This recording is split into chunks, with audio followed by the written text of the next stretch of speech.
Hey folks, Steve here with another Axis Empires Ultimate Edition video. This is really the beginning of the campaign playthrough of our Dice Incision game. If you want to catch up on just how we got to this point, executing the Dice of Decision processes, procedures, you can watch the previous videos in the series. The last one was regarding strategy. So I will make allusions to the execution of our strategy as we play through. But if you wanted a sort of a preamble on what are the cards that we think we're going to be playing and the general course of the pre-war period, please watch that other video. We're going to see things change over time. I may even do some videos in this series that are kind of pause the action, let's talk strategy. But we're going to get started here in the spring of 1937, the beginning of the scenario. We do expect to play through to 45 or wherever the game takes us at that point. If it reaches a real conclusion sooner than that, then well, we'll deal with that as it may come. Now, the spring of 1937, things are very, very fresh. There's not a whole lot of units on the map. So these early turns, even these first couple of years, are going to go pretty quick. So I'm going to endeavor to make the video that you're watching be 1937 in its entirety. Could be that I miss out on some of that. Basically, we would play up until the start of the spring seasonal turn for 1938. So that's my goal here. Of course, you're watching the video. The video title will indicate if I am a failure or a success in my endeavor here. There's really not a whole lot to do but to play the cards, get some stuff on the board, and just kind of run through the action here. So I'll try to move pretty quick. There's not going to be a whole lot to concern ourselves with, but we will slowly work our way up and through to where we're going to get through the spring turn for each side. We're also going to be doing this for Dai Senso. So this is our first real combined game campaign. So I got to pick up my camera stand and move it. So we're also going to be doing this each turn, basically, for both sides. So there's going to be a little bit of hopping back and forth, and I may simply show the aftermath of a season for each cut here and talk about the results rather than kind of try to show every single bit of minutia as we go. And I am going to still maybe do one last double check of our setup to ensure that we're set up the way that I think we need to be as all the sides. So there's going to be a little bit of finagling here.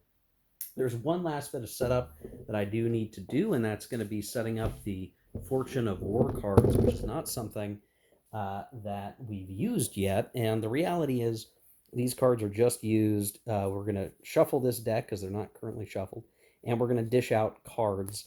And basically, that'll work as each side's going to get a couple cards. They're going to get a chance to have more when Limited War and Total War kicks off. So we're gonna factor that in, and we will talk about who got what Fortune of War cards here as we get started. Now we're gonna get started same as always, I guess, with the Axis turn. So the Axis seasonal turn activities for March, April.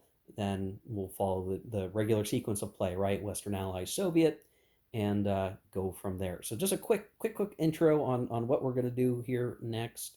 I guess what I'll do is I'll talk about the Fortune of War cards that we receive at the beginning of the game when I talk about that faction's turn.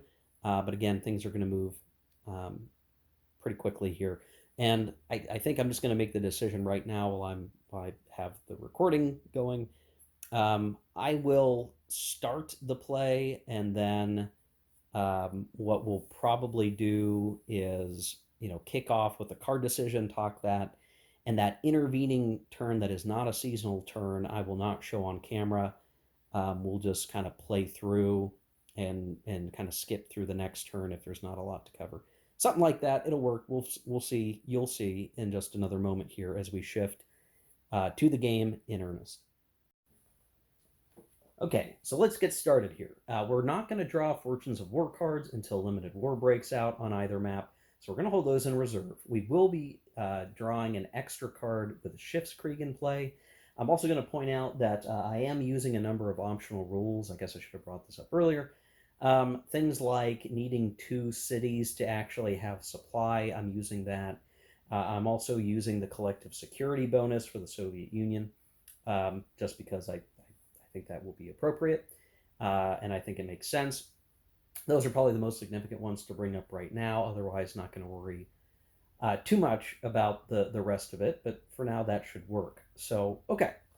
We're going to start with the seasonal phase. I will point out that on both maps, the victory point thresholds, at least to me, appear to be um, zero victory points. And so that does actually indicate Allied Crusade 1 victory point. The measure is 0, and that is actually in the Allies' favor. So this does, I think like the world is even, but the Allies prefer that, whereas Germany needs to liberate Europe from the red cause. So that's gonna force Germany's hand. They are going to have to act to change the situation. We're going to play our card, and we're going to be playing Diplomatic Mission Central. We are going to have the Goering Works established as our pending card, so that is going to be our pending card. But for this, we see for the logistics segment, partisan segment, there's not much to do here, but for the replacement segment, we're going to get 1 step. So easily enough, we've got a step. I'm going to just stick it, I think, in Hamburg, just so we've got something where our fleet is positioned. Easy peasy, 1 infantry step. And next we have our naval construction segment. Now, this is going to be tough because we need to roll a 1 to get some build points. So during European pre-war, we will need to do a roll of 1 to get a shipbuilding points. We'll roll the die here, and I actually roll a 1. So we will get a shipbuilding point. Now, we can either build a light ship or a heavy ship, and or 2 light ships or a heavy ship.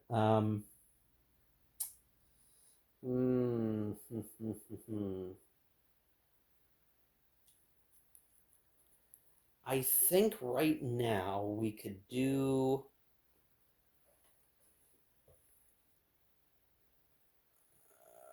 Let's see.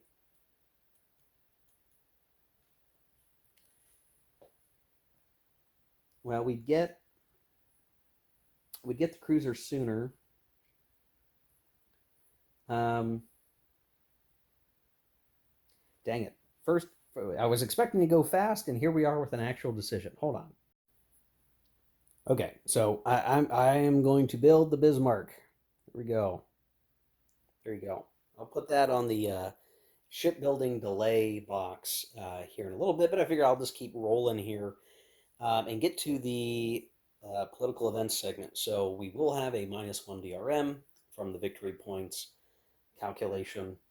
We can just get one more strategic hex somewhere, ideally without too much pain and suffering. Um, we can get rid of that political DRM. So we'd really like to do that. So we're going to roll die. It's going to be on, again, the Diplomatic Mission Central chart. And yeah, so we're going to roll die, -1. I think we want a 6 or a 3 is ideal. And we got a 3. So 3 - 1 is 2 diplomatic success central.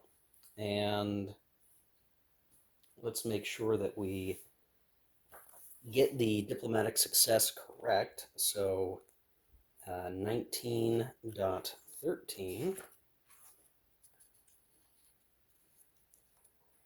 diplomatic success area. Select an area table corresponding to the area named in the event. So this would be central, and roll 1 die. If the modified result is a neutral country, apply influence to it. Okay. So we're going to have to check our DoD area chart here.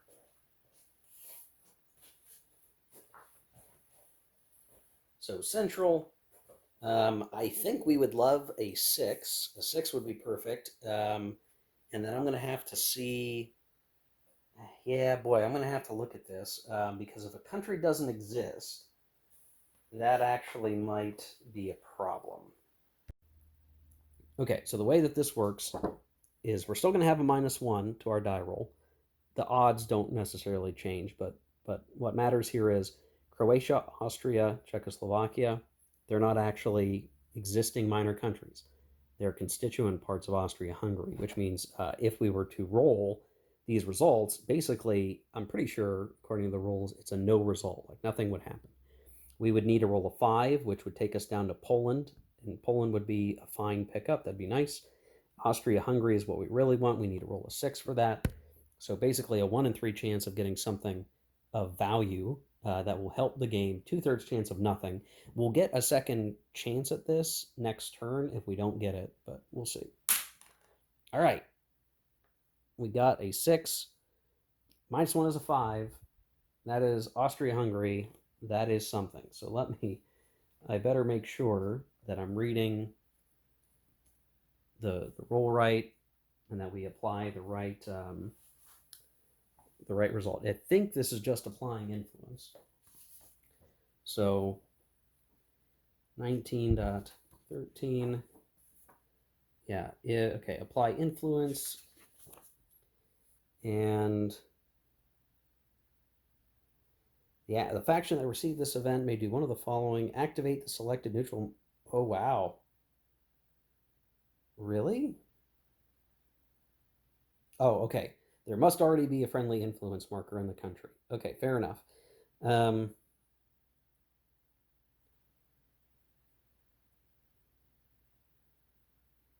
Exceptions. Okay. Yeah, that wouldn't affect us here. We're going to place a friendly influence marker in the selected neutral minor country. That is great. That's fantastic. Okay, so I am going to have to go fish a diplomacy marker out of the baggies to place on Austria-Hungary. But already that is a great coup. Our diplomatic mission is paying off dividends. We are acquiring an ally in Central Europe. That's just peachy keen, an excellent result. That could have very likely have gone to no result, and that would have been disappointing. But we've got a leg up, which could mean, if we get down to Pact of Steel, we can use that influence for other things if we can manage to get Austria-Hungary under control here. So that's really good. Okay, next thing, support segment, not much to do here. Organization segment, not much to do here. Any movement that we might want? Well, I do wonder if maybe I ought to move some units around a little bit, but I don't have very many units, so we're going to be fine with that. No combat, reserve movement is a bust. War and peace, nothing really to speak of here. And then we're not really in a position to be conquering anybody, and we don't have a conditional event. So that's it for the Axis. We can very quickly here shift over to the Allied card, or well, their seasonal phase. Okay, so for the Western Allies, this might be hopefully easier or more straightforward of an activity than you might have thought, because really only Britain is operating. France is not. There's not much to move around, so you would think this would be straightforward. First things first, we are going to be playing negotiations with Belgium. That's just our first card. Get that out of the way very quickly, and we'll have set up to do change of government very shortly thereafter. So in terms of replacements, ordinarily we would get a French step here, but we would only get that if France was active, and France is not. France is a neutral minor country. So I do not believe they actually get that step. Bummer. All right, now we get to our political events. Well, I'm sorry. Actually, there's we got to do shipbuilding, shipbuilding, shipbuilding, shipbuilding. Now, the British will get some stuff. At least I'm reasonably confident that they will. So, Let's see. Europe. Oh, okay. Let's see. Britain during. Oh, let's see. This is. I think I just need a. The player aid is a little confusing to me, so I think I'm going to have to check the Schiffskrieg bit here. Um, in terms of the builds. Okay, Britain in combined Axis empires, and that is what we are playing. War state, European pre-war, roll needed 5 or less to get a shipbuilding point, so we will roll that. And I rolled a 6, which is hilarious. Wow. Okay. Well, we did. So no shipbuilding for the British, evidently. I'm a little surprised with that. 1 in 6 chance. We've got like really good luck for excuse me for the Axis. I'm trying to double check if that's really the case. 5 or less, we rolled a 6. There's no die roll modifiers. They don't get a shipbuilding point. Crazy. All right. Well, fair enough. Let's hope that luck turns back around for them elsewhere. So we'll do our political events segment. Again, this is going to be a 2-shot, so they'll have 2 opportunities here. There is a -1 on the DRM for this because of the Allied victory level, and I guess I should double check here. I believe it applies. I think it applies almost all the time. Yeah, -1. All right. So again, look at this. Die roll -1. All right, we rolled a 6. -1 is a 5. We get conflicting plans, no result. Ah, man.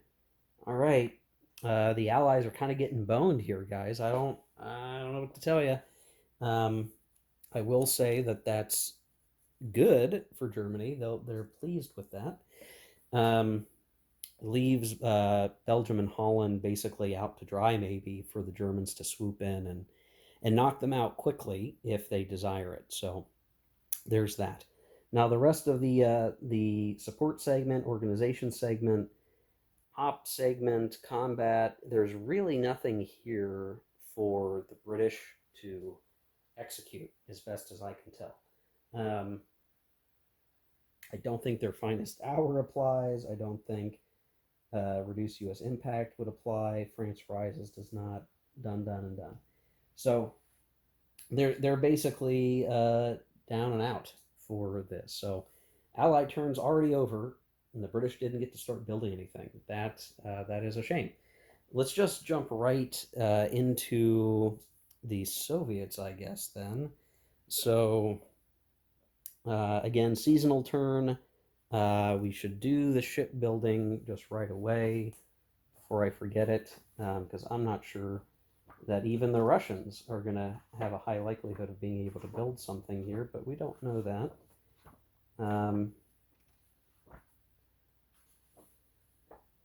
So Russia and AE, European pre-war, we need to roll a 1. So I'm just going to get this out of the way. Rolled a 4. Okay, so no Russian shipbuilding. What else do we get? Well, we're doing Tukhachevsky's reforms.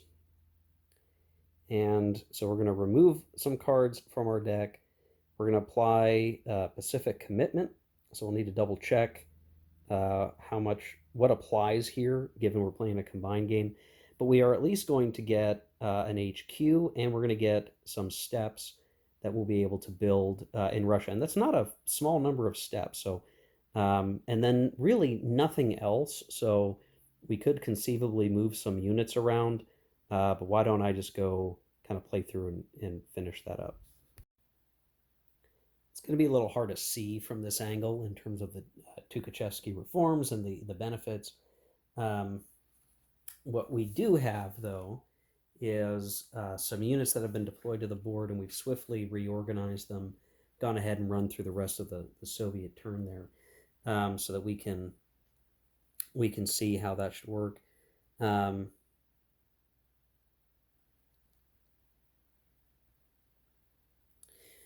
So, in terms of Pacific commitment, which was also an option to us, we could have moved a support marker to the Daisenso map. I really didn't see a point in doing that, so I did not. So, just a heads up there. There wasn't really a whole lot to move, but the main thing is we took our armor units, we put them on the board. Those combined with our cavalry units to create our mechanized cavalry units, which are here and here at the moment. Stacking was kind of one limitation for us, but we've otherwise um, uh, basically reorganized some steps to where now we have some two-step infantry armies out there in Leningrad, at uh, Astrakhan, and we have another step outside Moscow. In Moscow itself was that HQ that we got in the reforms. We've gone ahead and built up the steps necessary to have a three-step HQ in Moscow. So a really straightforward kind of activity, but when you look at the map as is, I think the thing we should realize is like already the Russian army is fairly potent in terms of its size and stature. Now it's really strung out here, but I'm not making any hardcore aggressive moves. So for now, it's just a rough spread out line of units. We will adapt that as we can go. So that is it for the Spring 37 turn on the Totaler Krieg part of the map. Like, that's it. That's all we needed to do. A couple of cards, place a few units. We're going to shift gears now to our Daisenso map, and we'll uh, very much likewise play the Axis turn over here all the way through. Okay, so for the Japanese, they are going to be playing their army program, which is going to force us to remove some cards. Now, when I started looking at this, I began to wonder. I'm like, okay, well, am I sure? Am I sure? Am I sure that I want to do political program? Um, and I'm grappling with that a little bit because it would sure be nice to have the HQ, or not the HQ, the logistics marker that comes with the economic reform. But,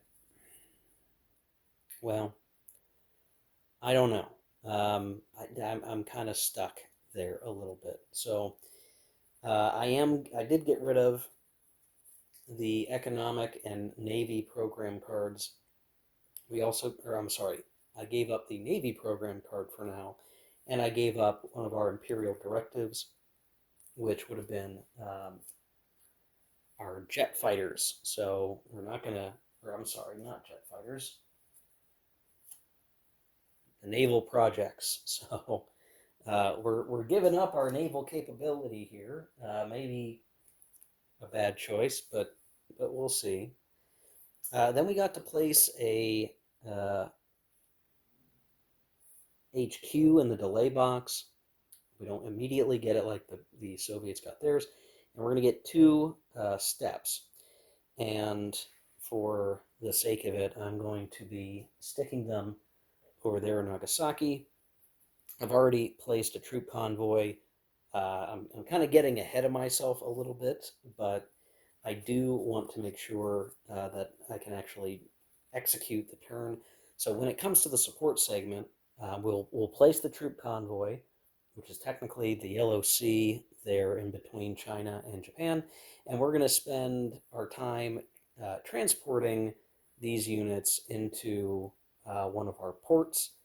And uh, at the same time, we're also going to be making some movement adjustments up here. So already we can see Japan will be doing some things in a bit more of an aggressive fashion, really trying to move. So we would see movement like so, movement like so, and then as I look around for my ports during the operational segment, we would move this guy to here, and then any reserve movement, in which case, uh, these guys are just continuing to move around, getting some steps in place. And uh, we're really kind of advantaged in some respects because with the Dice of Decision, we have control of the Tietzin hex, which gives us an extra hex on Hopei capital in Peiping already. So it's a little hard to see here. I don't feel the need to adjust the camera and like zoom in, but just so you can kind of see what we're doing already. Like we're getting some replacement steps. We're very quickly shipping them already into Manchukuo, and we're getting set up to be able to conduct an earnest offensive strike into Hopei at some point in the near future. I also am keeping an eye out for adjusting our movement in other places, but that's what we're going to do. Now, at the end of all of that, because yes, technically, all of that is occurring before we get to our conditional events segment. If Total War is not in effect, apply Army program, which all this really is take the Army program Air Force unit from the Axis conditional events box and place it in the delay box. So there is a marker on the Daisenso Axis player card that has an air unit. We're going to get those placed, and we'll be able to have an Air Force unit once the delay box finishes up there. Now, I forgot one thing, gosh darn it. One, just to note, we're going to demand Inner Mongolia in the next turn for the next season, but we also need to roll a die for our shipbuilding. Can't forget shipbuilding. I swear I'm going to forget at some point, but I'm remembering so far, and that's going to have to be good enough. For Japan, let's see, what is it? Pacific pre-war 3 or less. So we'll roll the die, and we got a 6. So Japan is not going to get a build. So this is, I guess, our first string of not great luck for the Axis here is Japan not getting shipbuilding. That really sucks because they kind of need it. Now, what I could do is I could play Axis luck here, but I don't think I'm going to do that. I think we're going to let that go and just say, okay, well, we're not getting one this time.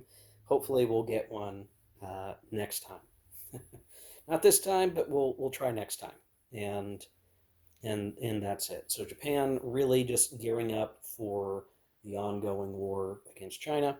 If we go to the Western Allies, we have again the Siam Agreement. So first of all, I guess I need to make sure I don't forget these things.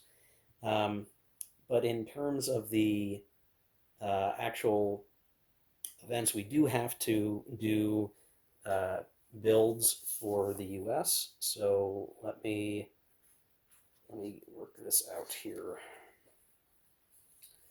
I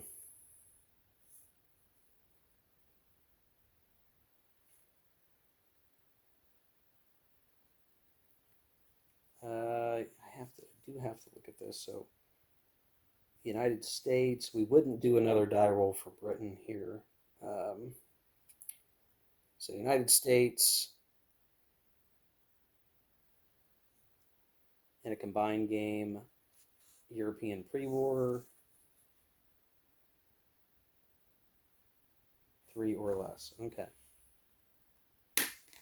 And the U.S. gets shipbuilding points. Not as though they really need more, but they did get it. So we can build either a heavy ship or a light ship, as the Americans. I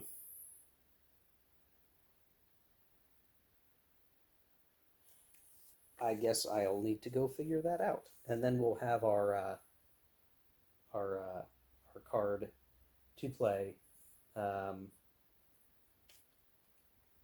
here for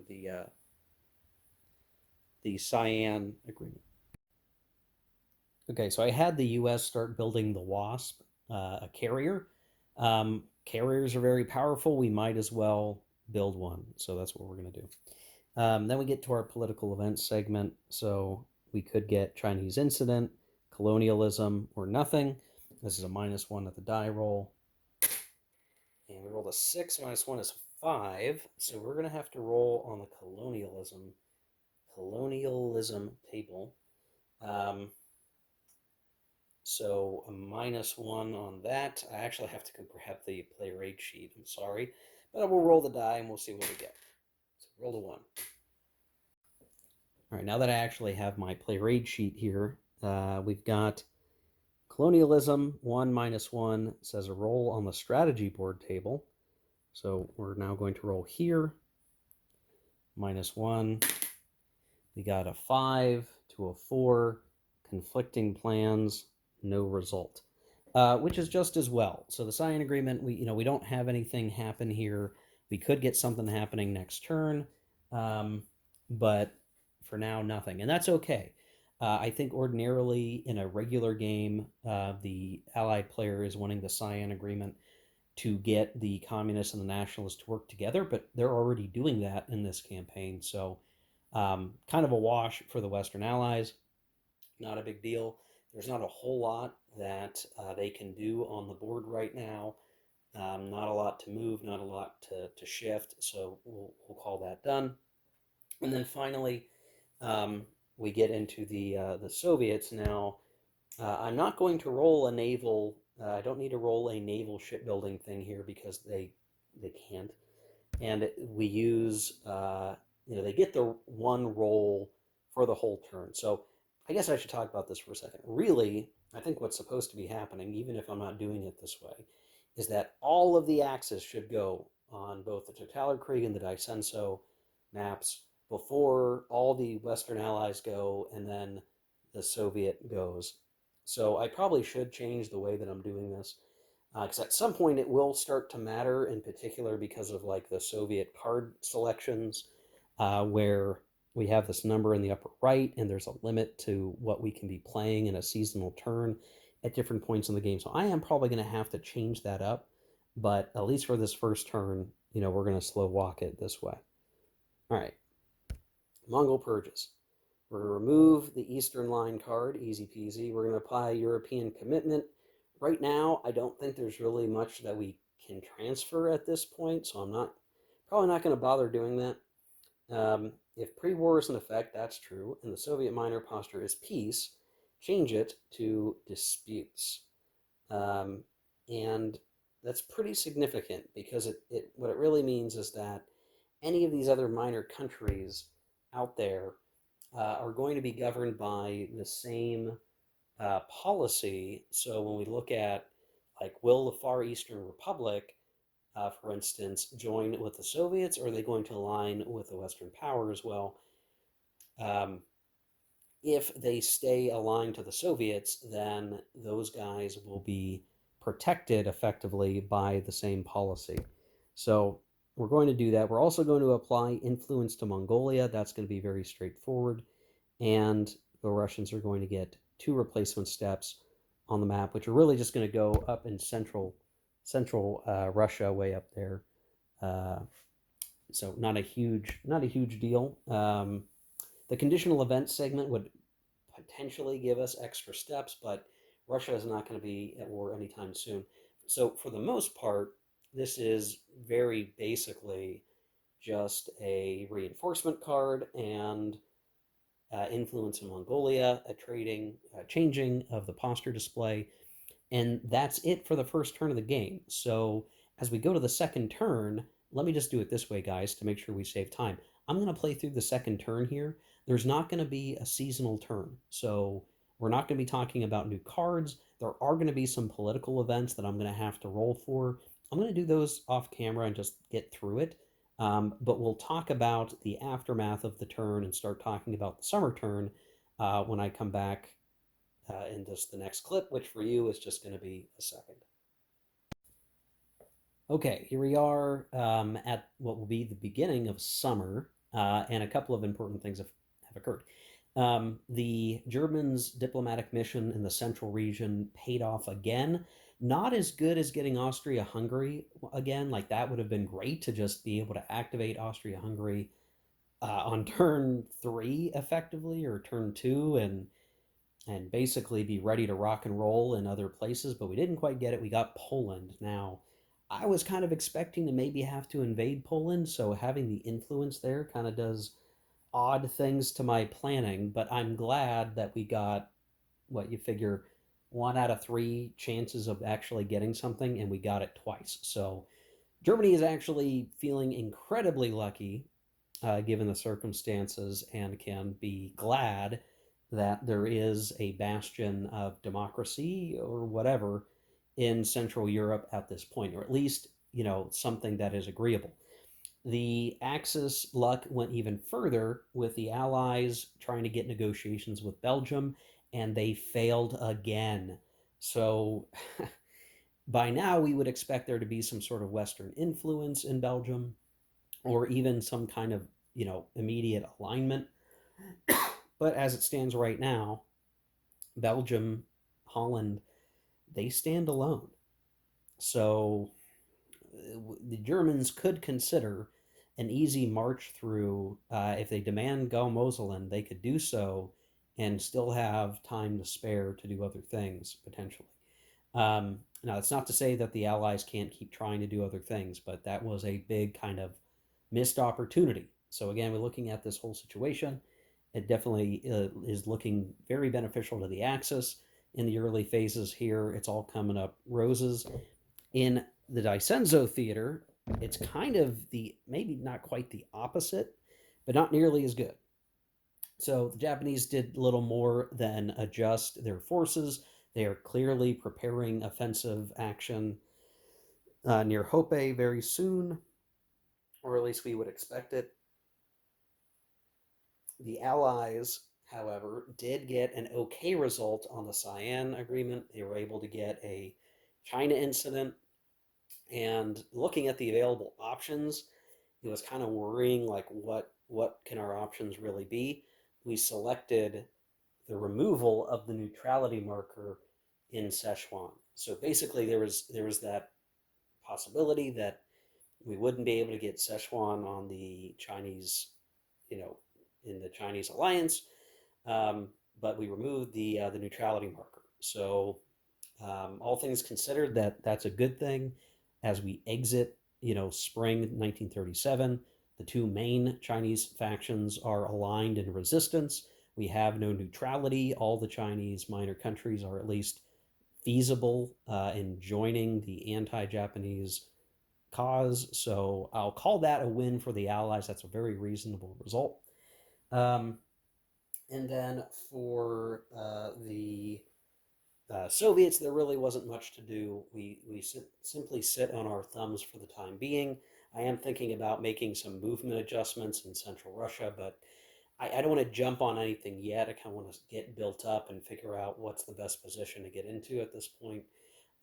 We do have Mongolia with Soviet influence, which does help us, but overall, very quiet turn. So now we progress into summer. So as we look at our cards, we know, hey, the diplomatic mission card is kaput, so we can put that card. I hadn't figured out where I'm going to put my discard pile.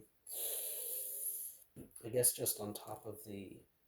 Yeah, it's the discard piles here. Okay, so um, that's easy. And so now the Axis will be playing their Goring Works Established. Now, this is going to add a whole bunch of stuff to our force pool. We're only going to get a couple of steps, but because I'm playing in this in the summer, we can expect to get 3 German infantry steps, which will, practically double our army on the board. So Germany's got to do that. And so we'll certainly look to get that played, and then their next card after that for the fall will be German rearmament. So a pretty straightforward play here. Shouldn't expect a whole lot of craziness for that. Now, just to talk about the Japanese here for a second, they're going to be playing, now that Army program is over, Demand Inner Mongolia, and we would expect this to actually be a pretty big deal. So I'm going to have to kind of carefully step my way through this. Now, again, I'm um, supposed to be doing uh, all the Axis on each map, I think, and then it's all Allies, all Soviets. So I'm going to have to go kind of adjust and play through the Axis stuff, and I'll return. Now the big thing here is when we do Demand Inner Mongolia, right?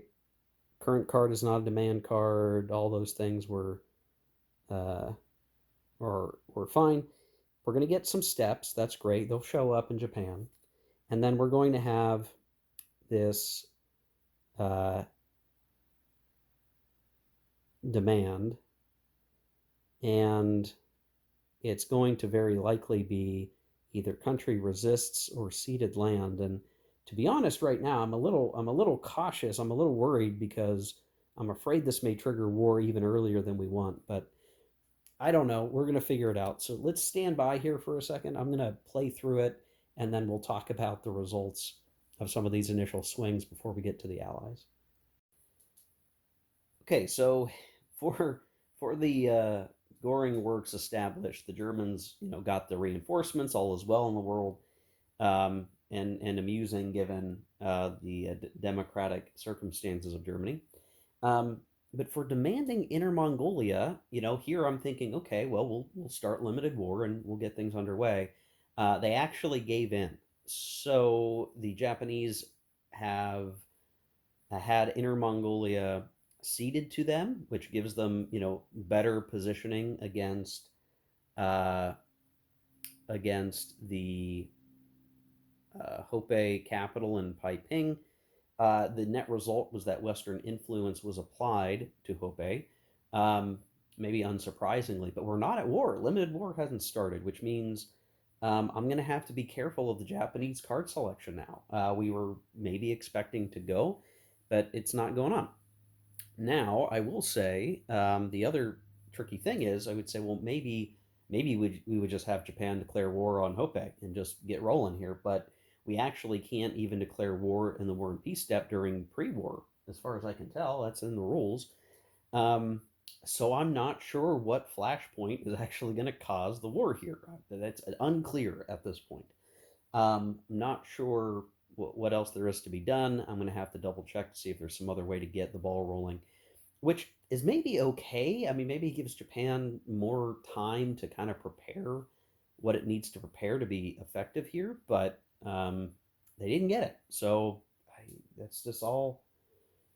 That is all that we can really expect right now. Just a bit disappointing.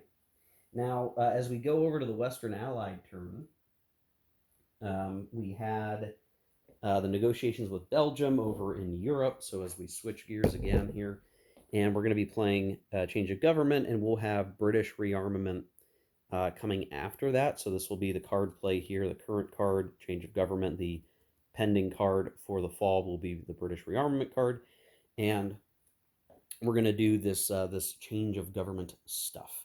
So the die roll modifier is still a -1. So we'll roll that, and we got a 2.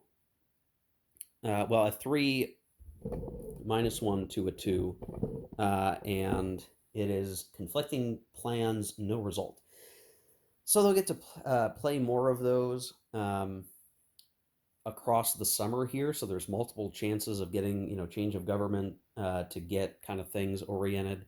And I would imagine in our little historical narrative here, change of government may mean, a further lean into more radical policy in the British Parliament, where, yes, they have a moderate socialist government in place, but they are starting to lean um, maybe further into uh, a more radical stance to oppose Germany. And as tensions are heating up, that's kind of my thought process on that. So much for that. And really, right now, Western allies on the Totalitarian map don't have much to do.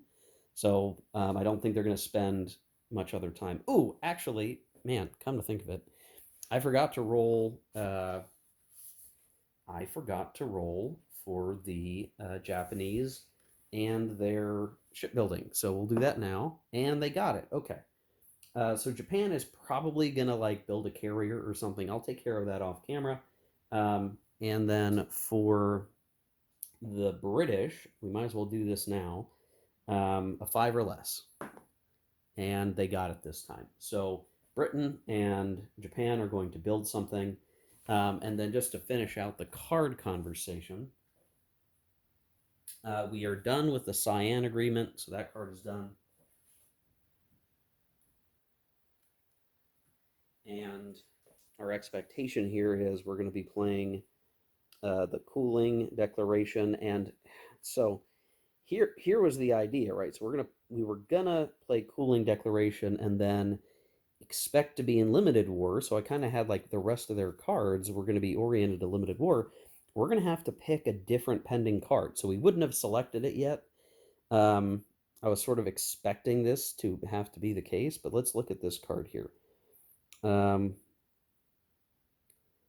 This could lead to, well, probably not. I don't know. It seems unlikely that limited war is going to break out. So we're going to have to pick a different card as the Western Allies on the Pacific map, on the Daisenso map, because we can't pick a limited war card because it's not limited war. So this is, unfortunately, best laid plans are being disrupted. So let me go take care of the shipbuilding stuff and let me figure out what the Daisenso Western Ally card, pending card, will be.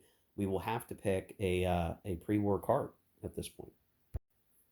Okay, so what we're going to do is we'll have with this cooling declaration, we're going to use open door policy. So just if pre-war is in effect, and it is, we're going to count the Japanese markers in the seeded land box, roll a die. If it's less than or equal to, we may apply Chinese incident. This can help us actually spread more influence or better prepare China, which, I mean, in absence of direct war, that seems like a good thing to do at this point. And then, of course, this card still helps China. Chang demands Chinese territorial integrity.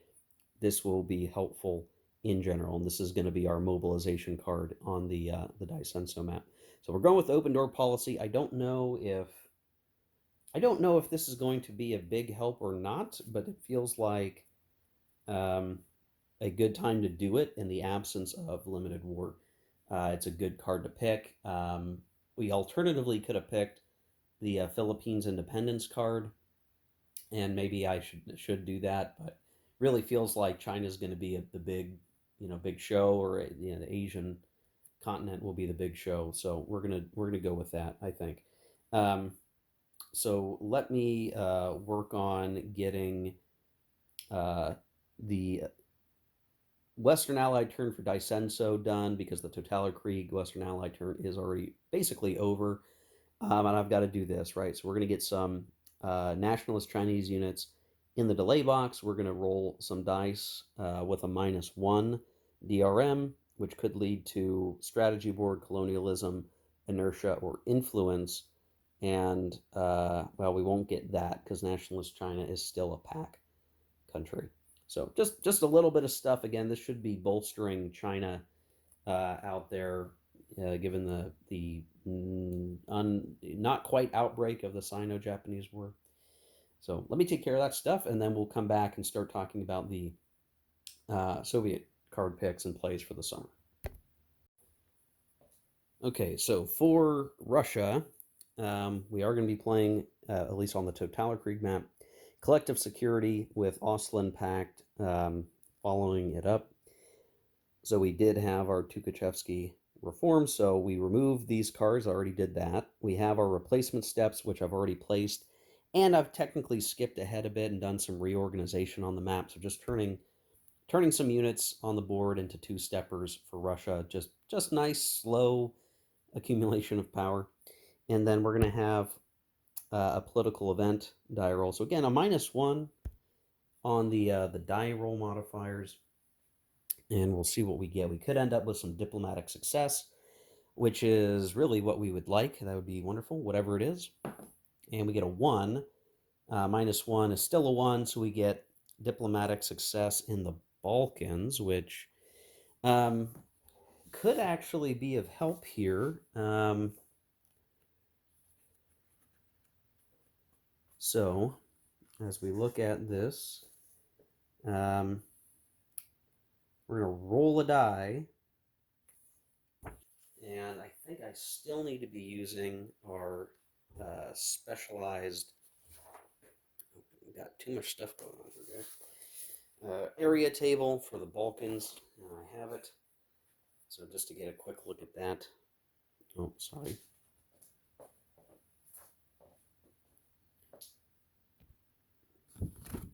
There it is. Balkans. So we could be looking at Serbia, Yugoslavia. Well, neither of those exist, unfortunately, but Greece, Romania, Bulgaria, those are all feasible results here. So we'll roll, I believe it's still with a -1 on an area table. And we get a 3, -1 is a 2. We get Bulgaria. So that's kind of interesting. Kind of out of ways a little bit, but that could, kind of make, I guess if this were a better narrative here, we'd say the Bulgarians, are opposed to Turkey, which maybe they see as a potential ally, and maybe there's some communist agitation and overthrow in Bulgaria. That seems appropriate here. So we're going to get that out. So Soviet influence in Bulgaria. Let's see if I can get my counter out here swiftly. Boom. So Bulgaria now feeling a little more inclination to the radical communist cause. There is a maybe interim government being set up in Bulgaria with that. Now, in terms of movement, I don't really see a need to do much Russian movement right now. I think we're okay to hold steady for the moment. But that is the beginning of the summer for the Totalerkrieg Soviets. And then out here in Daisenso land, we completed our Mongol purges. So that is done. And it is still limited war. And so we were going to be playing pact with China. And so we're going to see the Chinese communists get some additional units on the board, very much needed. And we're also going to see some political event die rolls. Now, if Russia's posture was war, they'd get some steps. That's not going to happen. But we will get to roll on the political events here and maybe see some other stuff occur. So let me take care of that for the Soviets over here, and then we'll show. I'll talk about the aftermath of that. Roll the dice, take care of it, and we'll play through the rest of summer. Okay, so we've got the Communist Chinese units in the delay box. I did have to pick the pending card for Russia, and I had to change my plan because it was going to end up being a limited war card. And so we're going to go with Asian diplomacy and try to expand our influence, maybe get Siberia under control of the Soviet Union as an ally. That would be convenient, or something along those lines. It's really hard to say, but I think I want to try that, get some more of this pre-war stuff done, set up better while we wait for the conflict to break out. Now that's going to be the end of the turn for the first summer turn of 1937. I'm going to play through the rest of summer. I'm going to have some delay die rolls to make before I play the next turn, but it's going to be a relatively straightforward, I think, couple of turns here. So we'll come back at the end of summer and start talking about now fall of 37. Okay, so we end the summer without really a whole lot of craziness occurring here. At this point, Germany's just simply getting its steps deployed to the board. The Western allies on Totalerkrieg map, via the change of government, didn't really accomplish a lot. We actually got no results several times. We did get some military aid, but the only thing we could really do with it this early in the game was to help expedite some shipbuilding, which was kind of lame. We just didn't quite get a good result. However, the Soviet Union, with collective security, did successfully get some Soviet influence in Bulgaria, which, there's better countries to have influenced maybe, but at least it's something. It's some success. I actually got a lot of no results across all the political die rolls this series of turns this season. In Japan, the Inner Mongolia capture for the Japanese was good. They've done little else but kind of move units around and put some reinforcements in that had come off the turn track, like ships and stuff. The Western Allies, though, with the Cooling Declaration, did get some influence in Szechuan. Now, I wanted to see if I could activate Hope, but Hope, as a Western minor, I'm pretty sure, is still governed by the quarantine policy, which means we can't actually activate it, as far as I can tell. And so we had to put that influence elsewhere. We got the influence result. So we did Szechuan. So we started, with the DoD thing being like Szechuan was going to be neutral. Well, we've slowly turned it from being like neutral to being, just smack dab in the middle of being able to be influenced, and now it has Western influence. So things are kind of congealing up for the Chinese at this point, which is bad for Japan. But we don't know for sure if it's going to keep going that way. But with the open door policy coming soon, we could see that get fixed up. And then the Soviets have a pact with China. That pact with China card. All we got out of it, and really the die rolls made it very likely for this to be the case, given the way that the table is constructed. We got the Kansu units in the force pool, and that's really it. We didn't get anything. We could have gotten some cabinet crisis or colonialism or strategy board results, but we never did. So despite all the cards being out there for the summer, all having some potential political effects, there really wasn't any. Now, I do have to start thinking about what we're going to do with Japan, because we really do need to like start fighting and start getting some strategic hexes here soon. If we don't, we're going to start to fall behind uh, pretty significantly. So we've got to make something happen somewhere. The key to that is getting to limited war, and if we can't make it happen via a country resists a demand or whatever, there is a card that Japan can play, the Army Plan card, that will get us into limited war. There's a similar card for Totalerkrieg that we'll worry about when we get further along. But already the sort of way these die rolls are going, it's kind of throwing all my planning into the blender, because I'm having to make some important decisions, because now we can't play those limited war cards. We have to pick other things until we can get back into a good rhythm. So it's going to be a little tricky as we progress. So heading back into the rest of the map, we're going to start talking about fall 37. I want to be pretty quick with this as I can, but we'll see. Let's see, that card is complete, and we're going to have, for the Germans, German rearmament and military purges as the pending card, which is all legal, I believe.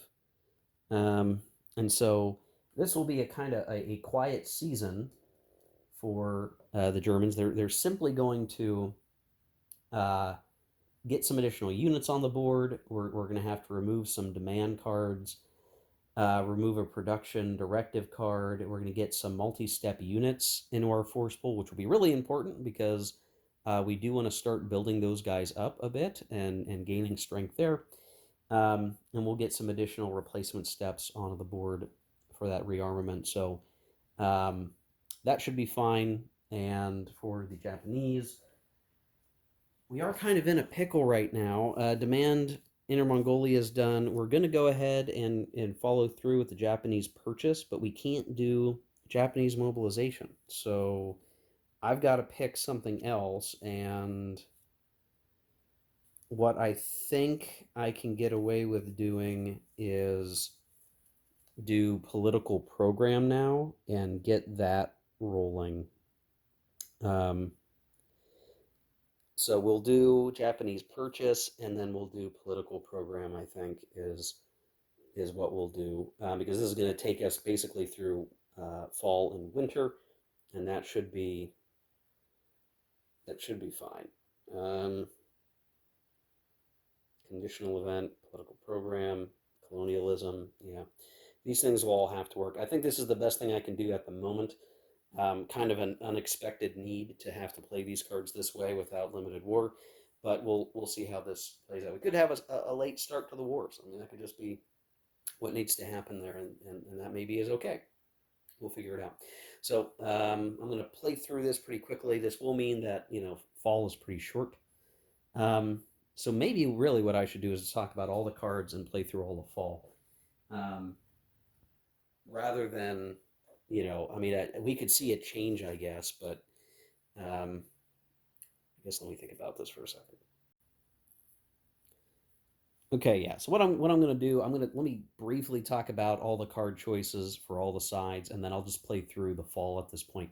As you guys can guess, right, a lot of these things, it's either going to be a very quiet turn or very quick, and it's just a lot of administrative things.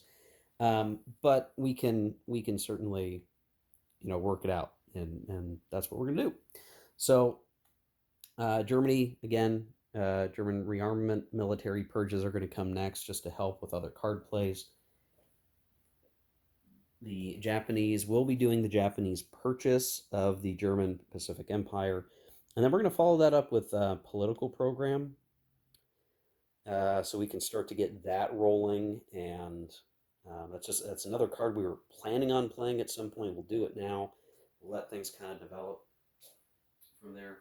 For the Western Allies, there's going to be uh, British rearmament, so they are going to try to get into the swing of things here, and then we'll do some diplomacy. So still very much pre-war preparation activities. For the Western Allies on the Daisenso map, we're going to be looking at the open door policy. This is to help get some Chinese incident and follow that up with Philippine independence. We don't want to wait too long on that, I think. We don't want to leave the Philippines totally open to an easy grab. We want to at least make it a little bit harder just so we're not going to get sucker punched eventually. So we're going to try to get this out early now, get the Philippines their independence, and then they at least can have some capability to have units on the board. I don't know if this is a good play or not, to be honest, with the Philippine independence. Like, is there an advantage to doing this versus not doing it right now, given we can't play the other 8B card? It's just not an option. I don't know, but that's what we're going to go with. We'll see what happens. For the Soviets, it's going to be pretty much all diplomacy all the time. So we're going to be having played our collective security. We're going to try the Oslo Pact, try to bring some of these Eastern European countries back into the fold, and then we're going to do Litvinov diplomacy and, well, basically try the same sort of thing.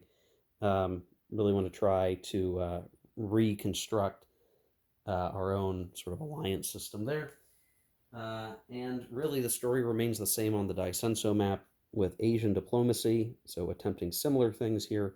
And then we're going to go with the new 5-year plan because we did do the Mongol purges. We can do this and sort of more of the same production goals through 1943. We get things worked out there. So doing that maybe a little bit early, but we'll take care of that.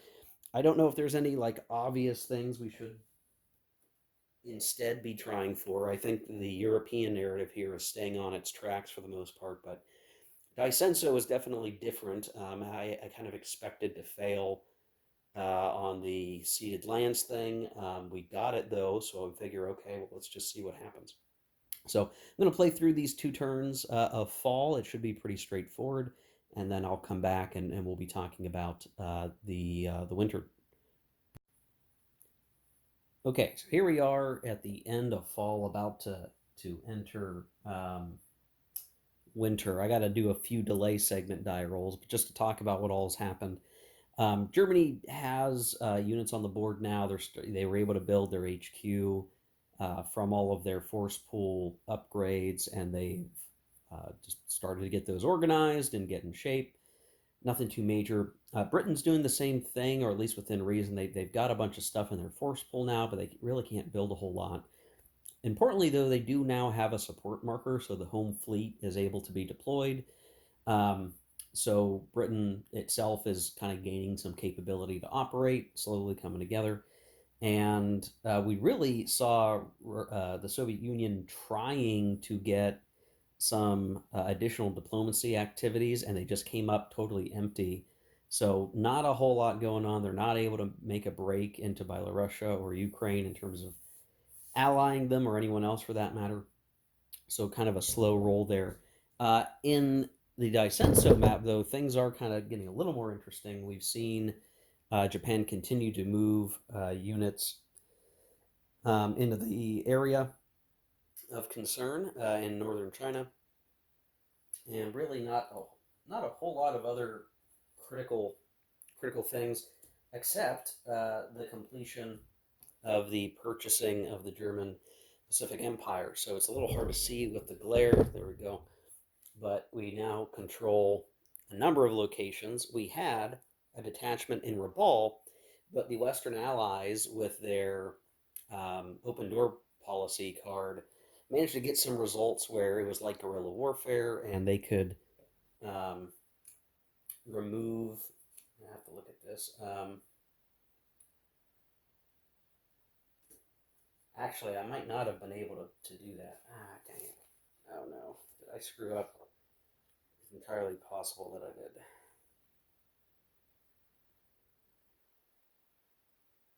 Oh, select one hex in a Chinese country or Japanese dependent containing any of the following. Yeah, I think that was legal.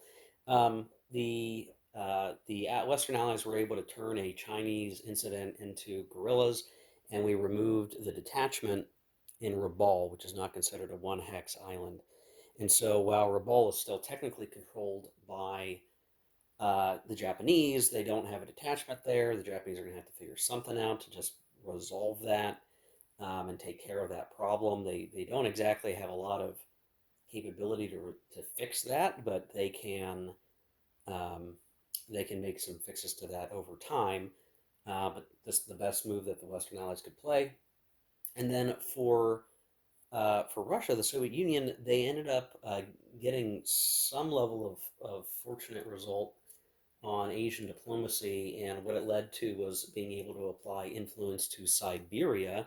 So way up there, um, there's now a pro-Soviet marker in Siberia. So things are kind of congealing, maybe back together a bit for the Soviet Union. But I can't find any good cards in the Soviet deck that are going to really enable us to get more influence easily. So we're just going to have to hope for luck to get more influence in Siberia and activate Siberia. It's really important that we can like get in there and be in control of Irkutsk and the whole terrain there because of how good the terrain is for defense. So Russia's trying to make something happen. They're getting a little more lucky on the Daisenso map right now, which um, they kind of need to stay competitive here.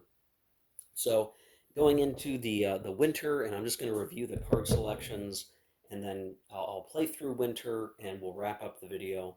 Um, Germany's doing the military purges, and then leaning into diplomacy in the spring. So that's sort of the pending card for spring. For the British Commonwealth, we are doing diplomacy as well, but we're going to continue our rearmament in the spring. For Russia, we've got the Litvinov diplomacy, but then we're going to do forces for the East. This is actually something I maybe screwed up, and I'm not going to go back to fix it, where I need to really pay attention to those black circle numbers, because right now, in the situation we're in, um, across both theaters, I can't have more than one. So if I'm playing a one card in one map theater, I have to be playing a zero in the other, and I think I kind of cheated there a little bit. Very likely I cheated. Someone can validate that for me, but pretty sure I cheated there somewhere over the course of the last couple of card plays, and maybe that's going to give a boost to Russia over the course of the whole game. Now that I've caught it, maybe that it's only for a couple of seasons, so maybe not a big deal. But we're playing Litvinov diplomacy. The next time we're going to play a zero, so that in the Daisenso theater, Russia can play a one card because they're playing a zero card now, which I might as well show. So in Daisenso, Soviet Union is going to be playing its new 5-year plan, and then the pending card will be pre-war production. This is just to get some more steps on the board. And lacking anything, we just want to get some value onto the board and have something. So that's the Soviet plan. The Western Allies are going to go ahead and work the Philippine independence, and we'll see what happens there. And then we're going to try to focus on some more Chang diplomacy, see if we can make something happen, maybe get some of these other miners on the map in better shape. And then finally for Japan, we have the political program. This is going to be my really like interesting attempt here. We're gonna try to level these things. This is gonna mean quit India comes into play. Various other sort of abilities that Japan normally doesn't deal with. So leaning a bit more into this like a bit softened position of the emperor, really trying to build a coalition of sorts, and we're going to leverage diplomatic overtures after that. And my game plan is to then do Army Plan Adopted later in 1938 and begin limited war against the Hope province and get rolling.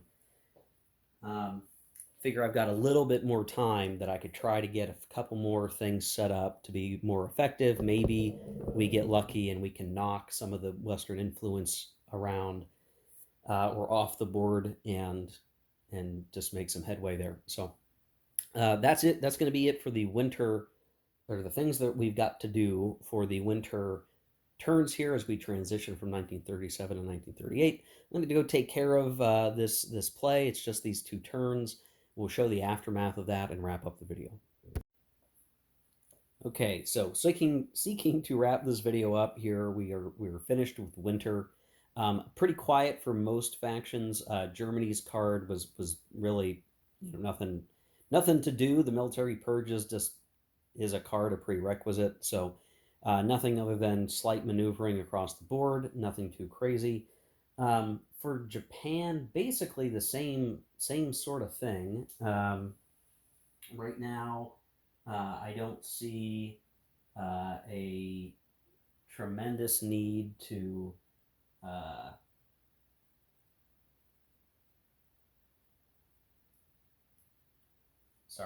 tremendous need to do much but maneuver units a bit differently, which is what Japan's continuing to do. Across all of the cards that had events on them, I pretty much failed to achieve anything. I got no results on almost all of them.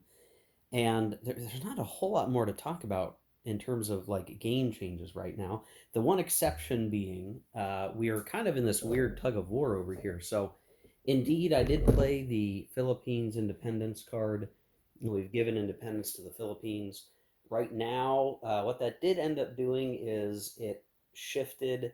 It's going to contribute to shifting the victory calculation, especially now that the Japanese have Rabaul.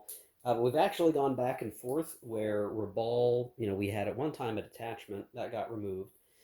Then the Japanese put a colonial step in here, built one, and then it got removed as a result of one of the colonialism results on a table that Russia had instigated, or Soviet Union.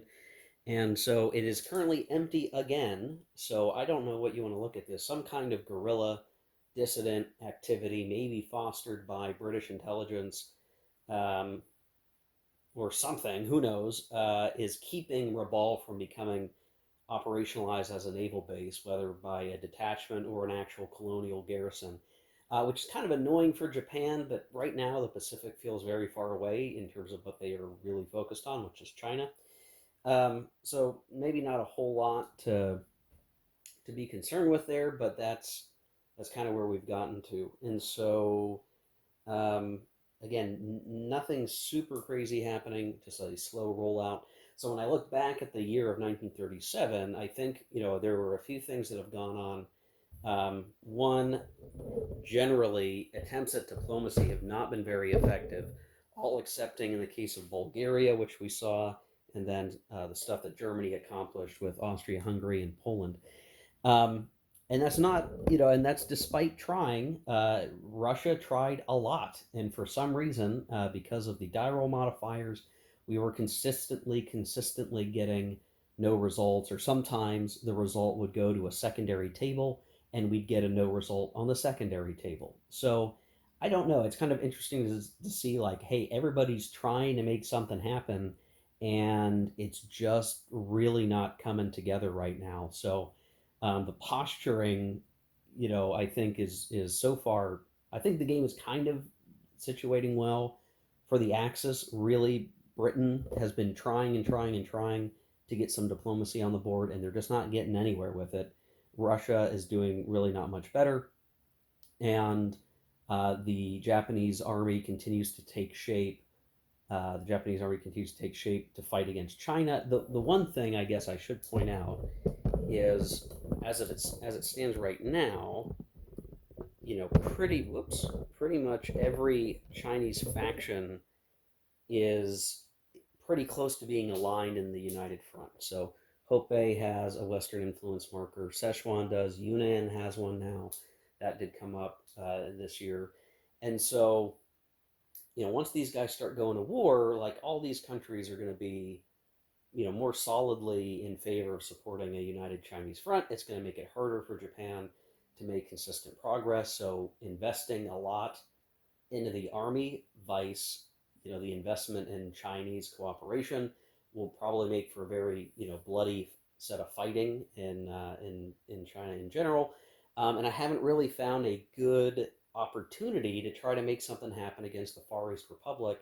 And at this point, I'm not even sure exactly how or when I'm going to try to make that happen. So, I think the Daisenso Theater is still very chaotic right now, just due to our strategy timeline being thrown off a bit, because we expected to get resisted, we were not.